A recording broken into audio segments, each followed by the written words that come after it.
Hey, what's up, guys? So this is Water Ramp version 2. If you saw my past deck with the Leo Lock, these are me kind of recreating my prototyping decks and seeing if I can make them better than they were. So the big flaw with the Majesty Ramp deck was the fact that Shield of Achilles exists, and that it's very easy to use Shield of Achilles on a Majesty to blow out the Majesty, or to use just efficient removal on the Majesty to get rid of it. Now, currently, the best way to deal with Majesty is to use either a counter rune or invoke rune. So we can deal with the counter runes with Trident Poseidon now. Poseidon. The issue comes with the invoke runes, which you kind of have to dodge in order to kind of use Majesty well. Now, Resting on Laurels is a great counter Majesty ramp because we get Majesty out super quick. And Earthquake is pretty good against the deck too. So let me jump into the deck and explain to you kind of like why it's water ramp. So ramp is a term we use in like Magic the Gathering, a couple other card games, which is accelerating our mana base. Now we don't accelerate our mana base in Elestrals since we have access to our entire spirit pool at the start of the game, but we do need to accelerate from 1s to 3s to really get a ramp, effect. So how do we get from 1 to 3, and how do we get Majesty out on turn 1? So we get Majesty out on turn 1 with a Tadpuff and a Poseidon. So Tadpuff can special itself into play for 1, and then Poseidon, you can then Nexus 1 from Poseidon to Tadpuff, getting it to 2, thus allowing you to ascend into a 3-drop much more easily. So if on turn 1, if our opening hand is Poseidon, Tadpuff, and Majesty, we can get Majesty out immediately. It's even better if we have a Trident Poseidon, since Majesty protects from Elestrals. Trident Poseidon will protect us from the counter runes. And that's the general goal of the plan, is to get really big fast and blow out our opponent before they can answer us back. Now, if that we don't get the hand that has, Poseidon, Tadpuff, Majesty in it, how else can we get Majesty out? So we can get our foamies out. Foamy, get the next foamy into play, or get something else into play that'll stick. Use Poseidon, Nexus onto it, get it that way. We can get our Amphiorix into play turn 1, let that die. We have some fire, or Vipiro fire spirits in our spirit deck for Amphiorix to get it back into play, since we can just use it to enchant it back into play with 1 water. It kind of works like a weird foamy. We also have some Altar of the Stars, which is a counter rune that connects us. This isn't as good of a use of case of a card, but in the case that we might have to go slow and wide, it'll eventually let us swap something on our opponent's board to defense, to Nexus something from something else onto something to get us to 3. Usually we're going to Nexus off Atlantis, or maybe we have an extra Poseidon out or something, just to kind of get some extra options going with our defense, with our Tsunami plays. If we can't do the ramp play, let's say our opponent's playing a ton of removal, the other option this deck has is doing some Galaxy, Station, like kind of big defense, plays. And that's pretty much it. We have 1 Veritako, we have 1 Kraken, we have 1 Smeltuga as kind of a toolbox. Foamy can go grab us Galaxy, Kraken, or Vertakwa. Another nice niche is with Altar of the Stars. You can drop Galaxy in play using Foamy, and then use Altar of the Stars to switch Galaxy into attack position if we have available Nexus targets, to allow a Galaxy to actually come into play as an attacker as opposed to defender, and at 5 attack. We have 1 Rise from the Ashes to get our Majesty back if it gets removed right away, as well as maybe we can use Rise from to special out a Sluggle to then do the whole Nexus combo. Sluggle will refresh the cost from Rise from, making Rise from basically a free cast card. A couple of adjusts I'm probably going to look at making this deck is probably finding some more uses of, like, maybe a couple more Atlantis. Maybe fall the Amphiorix out of the deck and use something else. The reason I have Amphiorix in here, originally the deck had a little bit more red in it, so we can, in a sideboard situation, go into a Leonite lock potential deck. We now have a Leonite that can lock out Invoke runes if we're opponents playing a lot of Invoke runes. But yeah, I think the match you're about to see, it's just 1 game, kind of highlights what the deck's trying to do and where it kind of sits against an opponent. It's really cool that my opponent was playing a Volt Tempest deck, so we just had like Battle of the Titans going. Such a fun match. Had a great ending. And with that, I'll let you guys just go jump into the video. Again, like my last gameplay video, the last time I promised, I do have to dub over a lot of the conversation because my audio did not record properly, which is now fixed. But the audio of the people in our Discord lobby while playing did record, and I will let them steal the show at the very end of the clip because we had a very, very hype ending of the game. And I hope you guys enjoy, and I'll see you at the next video. Peace. Hey guys, we're jumping right into it. We got we were doing a best of three. I only have the first game here because we ran short on time. We didn't get official best of three. I want to jump right into this game. It's me versus Quino. Quino's playing a Voltempest kind of Thunder Wind deck with a lot of big attack stat stuff, a lot of control, and I'm playing the majasea ramp deck, as you could tell from the intro of the video. Now, this opening hand, I have no utility, but this hand is like, okay, well, at least I have Afros. I can play Foamy, maybe Foamy to something else, use Afros to start some draw potential. So I was like, you know what? I'll keep this. My biggest issue is going to be if they have some big counter runes, or if they have just a lot more big big things so far. And then I was like, okay, I saw the Thunder, and I realized once I saw the Thunder, I'm like, well, he's not going to have 5 attackers, or at least not many in this deck, unless he's doing like Thunderfire aggro. I didn't know at the time what deck he was playing, and I was like, all right, my hand's okay. I do have defensive options. I think I'll be fine. And I saw the Elestrals, and I immediately just goes, all right, he's probably playing Volt Tempest. I think this is a fine matchup, except I gotta dodge his counters. And then I saw Aeolus. I'm like, okay, Wind Thunder, definitely playing Volt Tempest. That's what I gotta watch out for. It's gonna be 13 attack. And then he said 3 back row, and I'm just sitting there like, how do I deal with 3 back row right away? And I drop Sleeth. I'm like, you know what? This is perfect. Let me just pitch all the things I don't need from my hand. So I don't need the extra Foamy. I don't need the extra Afros. And I don't need the Galaxy. But I decided to pitch the Afros as well because I figured Afros is drawing me cards. This is going to draw me cards anyway. Let me just draw 5 here and recycle my hand for the 1. Draw a new 5 cards, and I look at this hand. I'm like, oh man, if only I had a tap huff, this is the perfect ramp start. And even if I play this into all the counter runes, as long as I dodge Poison Tip with the Majasea, the Majasea does just protect me from Boom Bat, which is in Thunder, because of the Elestral protection.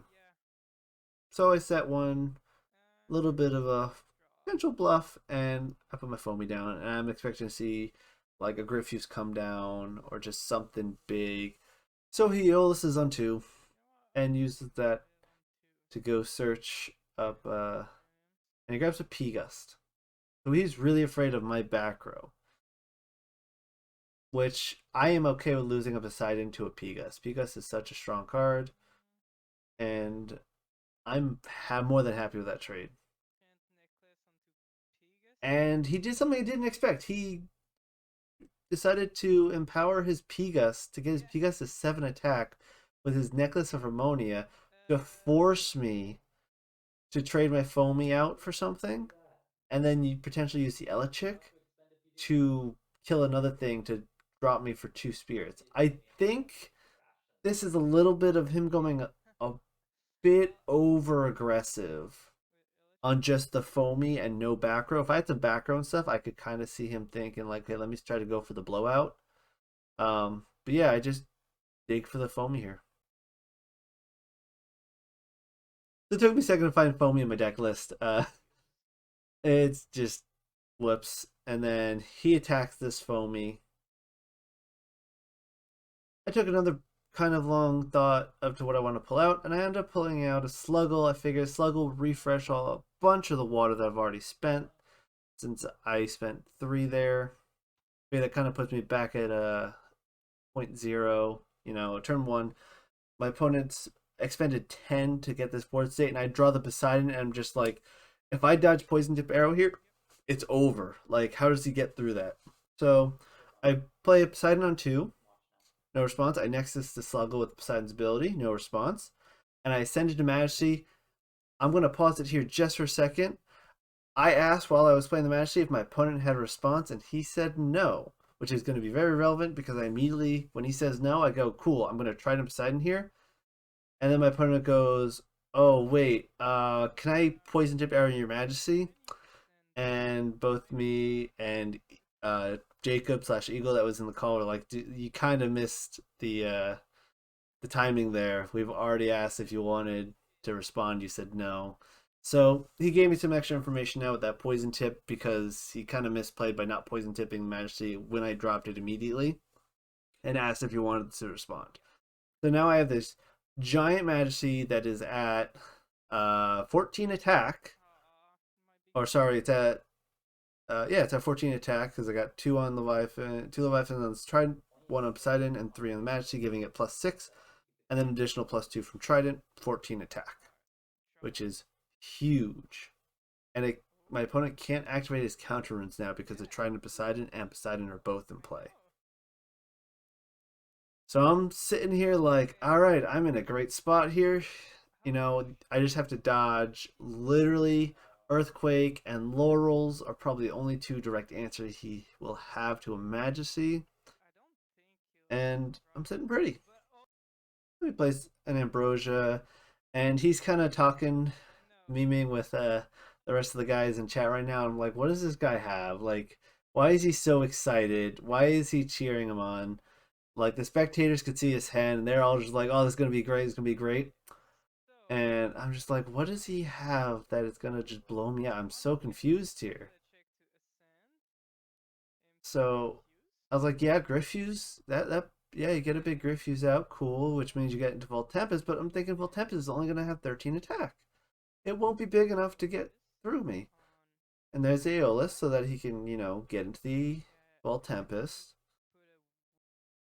So he searches, he plays Aeolus on 3, he searches for a card before he starts getting ready for the Griffuse. Pulls a Pegas, I'm like, you know what, that's fair, he's going to try to blow up my back row with the Pegas to get his Voltempest to be big enough. But I'm thinking I'm just going to destroy his Voltempest here. What can he do? So he uses Griffuse ability, the Nexus onto it from a Divine Rune, to go search out and special ascend a Voltempest from his deck or hand. And now he has Voltempest in play with 4 spirits. He's gonna empower it with the necklace, and I'm just like, damn, that's 17 attack. Now he has an issue with that. He's burning himself for a lot. He's gonna use Voltempest's ability here, disenchant 1 wind to burn me for 3. And he now has a 17 attacker that can burn me for 3 directly and attack me for a ton after he gets rid of my Majesty here. So all of a sudden I went from sitting pretty to he just pulled out a huge play, took a ton of board presence, but that Voltempest will burn him for 2 every turn because he has that necklace on. So he's in a little bit of a weird spot. I'm in a terrible spot. I do have a lot more spirits. Burns himself for 2 with the necklace. I'm like, all right, I need to find something. Let me just shift the Sluggle out, draw 2 with my drops. And I pull Atlantis and a Tsunami. I'm like, well, Tsunami will stop the attack for a turn. And Foamy, I can, take an attack with a Foamy. But I was like, you know what? I got something better to do here. I play Foamy. I use Poseidon's ability to Nexus to Foamy. Specifically so I don't take as much damage from hitting that Voltempest. So now I'm going to have to take 1 from my Foamy dying in combat to a 3 spirit. And I search out, I think, the funniest card. I play Krakid. So if you don't know Krakid, Krakid stops target Elestrals from attacking and negates their abilities. So now his Voltempest can't attack and can't burn me directly, and I have a Tsunami to protect my Krakid. This will force my opponent to either ascend out of his Voltempest to something weaker, or he has to find a way to get through this Krakid to hit me with Voltempest. But I have Tsunami, so he's kind of out of luck with his necklace burning him down. He can't attack. He can't expend. He's got to ascend. He only has 2 cards in hand. He might not be able to ascend. And yeah, I'm like, this is hilarious. And I'm like, you know what? I'm in a terrible spot still, but if I can find a way to do like 2 damage to him, I can win this game. So I kind of hear a bunch of my opponent panicking, like, what do I do? I don't, how do I fix this? Plays Sorlet Misenchanted because he is out of wind, I think it was. And I'm like, perfect, get that Sorlet tap down. And I'm going to pump the volume of the background and let them speak for the rest of this. Oh god! No! What is this stop draw?